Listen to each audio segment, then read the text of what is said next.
it's the next day, and let me just tell you my struggle recently, or just my struggle these days.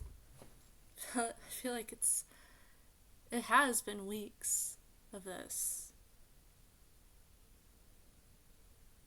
It just feels like no matter what I do, it doesn't end.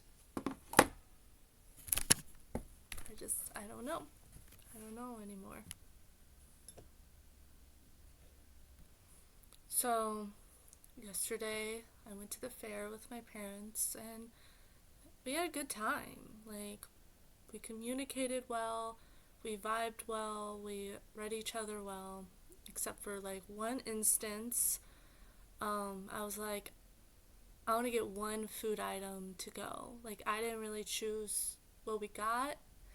It was really up to her. I let her, like, I was like, yeah, you choose what we get, yeah, you know. But I was like, can I get one thing to go? And they were like, yeah, of course.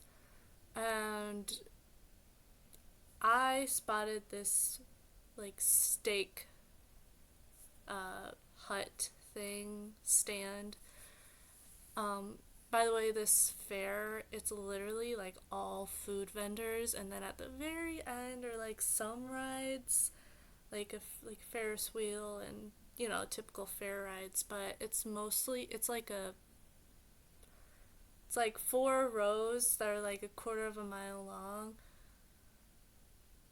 of just food vendors, all different types of restaurants from Pennsylvania just come together, and yeah.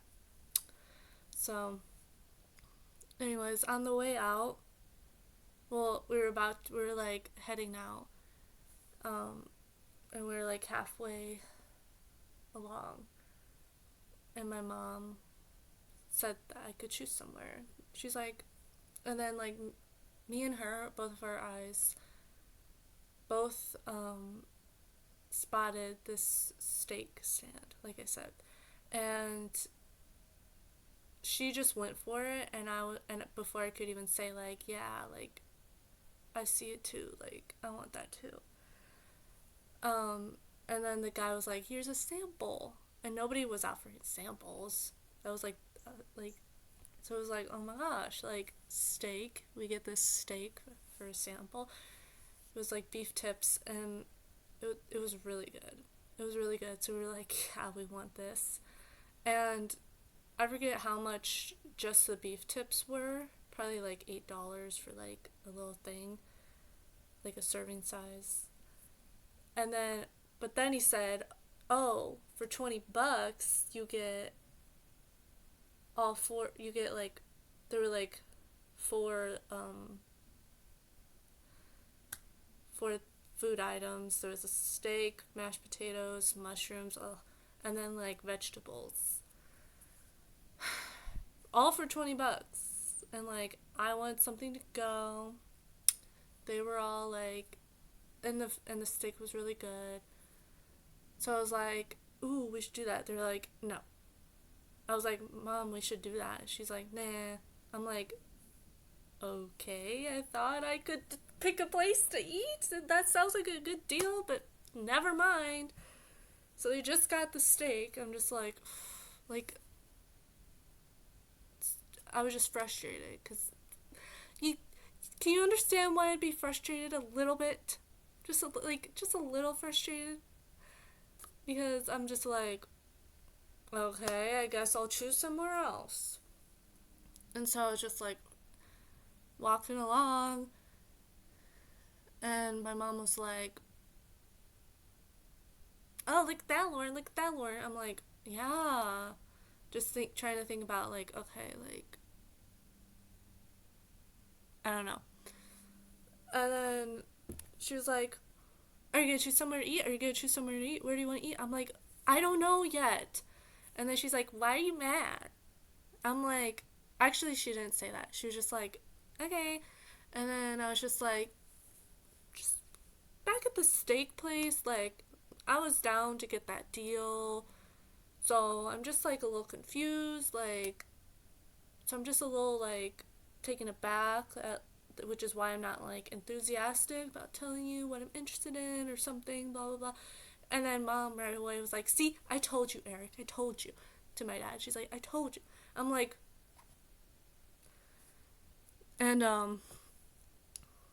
it was this whole thing for like a moment, and she's like, let's just go back, let's just trade in our state. She does this thing where she like goes to extremes. Like, I'm trying to move on and I'm just trying to communicate how I felt, and then she was like, let's just go back, and by then we were like a bit away. Like, I'm not gonna walk all the way back when there's all these food vendors still ahead. And I'm just like, Mom, stop! Like, it's like. And then she said something, and I'm like, okay, like, let's calm down, like, stop, like, don't. I was just telling you how I felt, and I said it like loud because she was like, sometimes I have to like project loudly. Sometimes I have to project loudly because she's just so aggressive and dominant. And she was like embarrassed because I like kind of said it loudly, and there were people around. It was very busy at the fair. But guess what? Who cares what people think? But, you know, she had to say something snarky, like, glad that was entertaining for everyone. I'm just like, but it was quickly resolved. Like, she didn't freak out. I was just trying to, like, end the situation because it was ridiculous. And then I was like, and then I saw another vendor that interests me, oven pizza, like, there. They made oven pizza, like, there. And I was like, how about that? And they were like, yeah. And so it got quickly resolved. I got a margarita pizza. It's really good. So, yeah. And I just told you all of that. I feel like I gave a lot of detail for no reason. Because that's not even the point of this video. So, when we got home, I took a bath and I ate, and I was feeling sleepy, and I fell asleep at like 12, and then woke up at like 1:45. So I'm just like, I laid in bed, and I was just like not feeling sleepy anymore. So I got up. I was like, I decided I'm gonna have a White Claw, because my mom got me Trulies on the way back home, which was really nice. So, yeah, I had a Truly. Just one. And by then it was like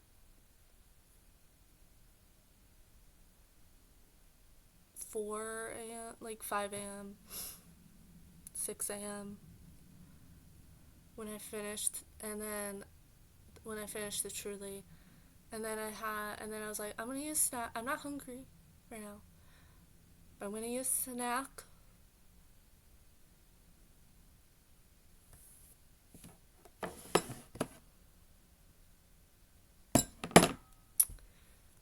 So I had some hot Cheetos, which they filled me up earlier. I was like, after eating the pizza, I was like, I'm still hungry. Ate just a few chips, and I was like, dang, now I'm really full. Well, I had like some chips, and I had some dip with it. And I was like, I feel good. But then literally, like an hour later, my stomach was just a mess. It was just a mess.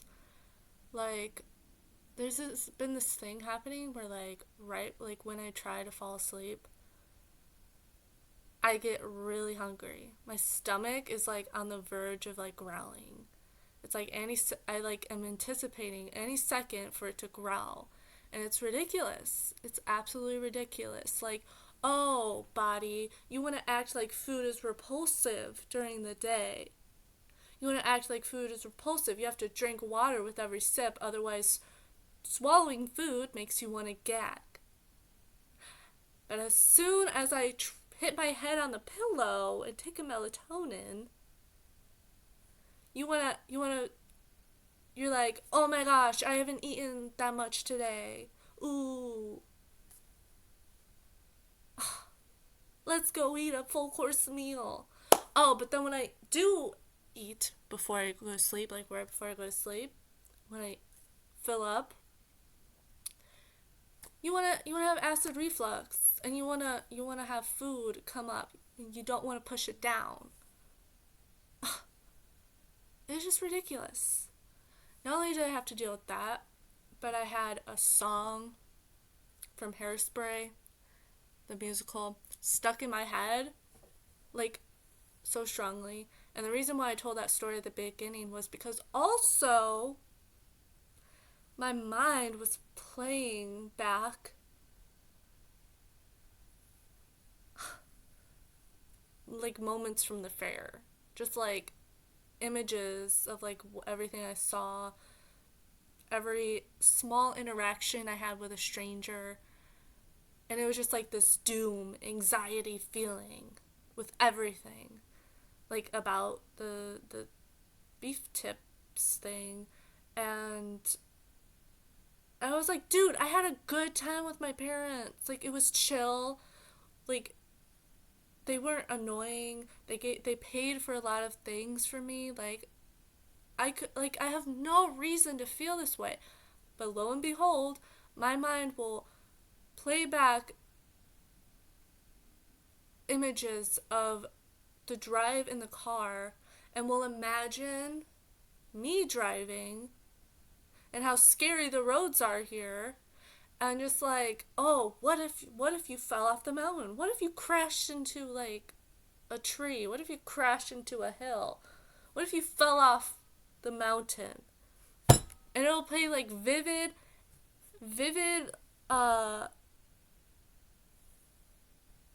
images of that happening. And it's just like, dude. So it's like I'm bombarded with like the physical, my stomach growling, the musical. So like even when I tried to like just be like, okay, relax, Lauren, stop thinking of those things, my mom will play Good Morning Baltimore.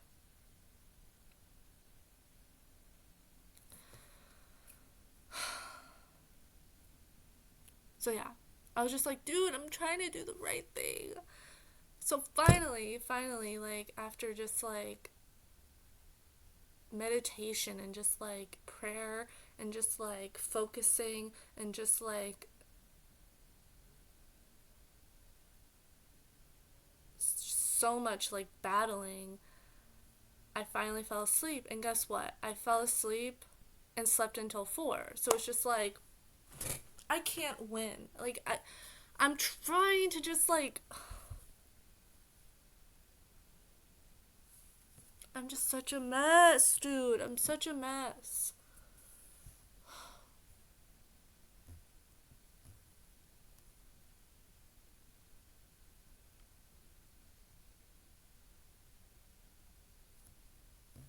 And now that song's stuck in my head again. So annoying.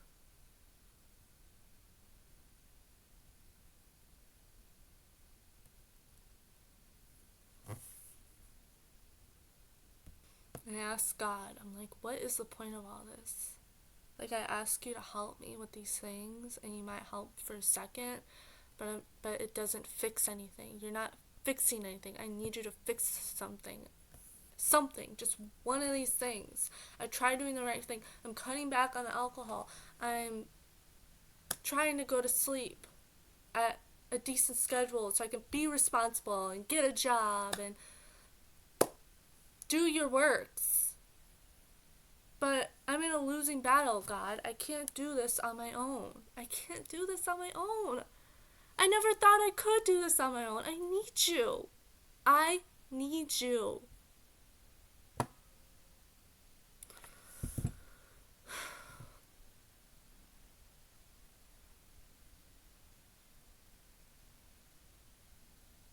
So, maybe I shouldn't underestimate sleeping, and like I don't know. Like, I wish I could be nonchalant with sleeping, like most people, just like, oh, I fell asleep at 10 p.m. Like, I was just so tired, so I just went to bed. Like,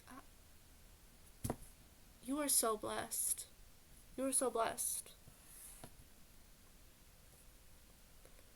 Because I have paranoia, anxiety, songs get stuck in my head, keeps me awake, anxiety, anxiety, right before I go to sleep. Like, I'm not anxious now. I wasn't anxious. I wasn't that anxious at the first. I was a little bit, like, overwhelmed at first, but I was literally just like, I just did a little prayer, like, God, I rebuke this anxiety and I ask that you help me be calm. And he did that. He did that then. Like, I don't know what would have happened if I did freak out. Like, how would that look? How would that. I just. Ugh. I was like, that's embarrassing. I don't want to do that. And I just didn't. That didn't happen. But when I get home and I try to sleep, like I said. So, it's something that's a battle for me. And it's chronic. Like, I've dealt with this my whole life. Like, as a kid, my friends would beg me to sleep over at their house, and I'd be like, I don't know. And they'd be like, why? Do you not like me? And I'm like, no,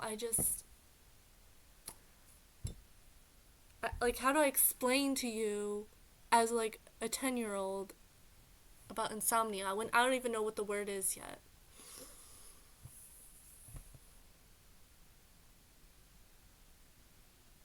And they just, when I would say I have a hard time falling asleep, they just wouldn't get it. They just wouldn't get it. They just wouldn't, it wouldn't click in their heads. And it's not like hanging out was good enough. They'd be like, but you should sleep over. Like, what's the difference? What's the difference if I'm sleeping there? But that was a huge part of my childhood, literally. Like, I'd be like, okay, I'll sleep over, and I would sleep over, but I'd actually be awake. Sometimes I would call my dad and be like, hey, can you pick me up? Like, this sucks. And, like, this was before smartphones, so I couldn't just be on my phone. So, like, while they're asleep, I couldn't just be on my phone. I had to, like, sit there alone in in a house that's not mine, so it's not comfortable exactly.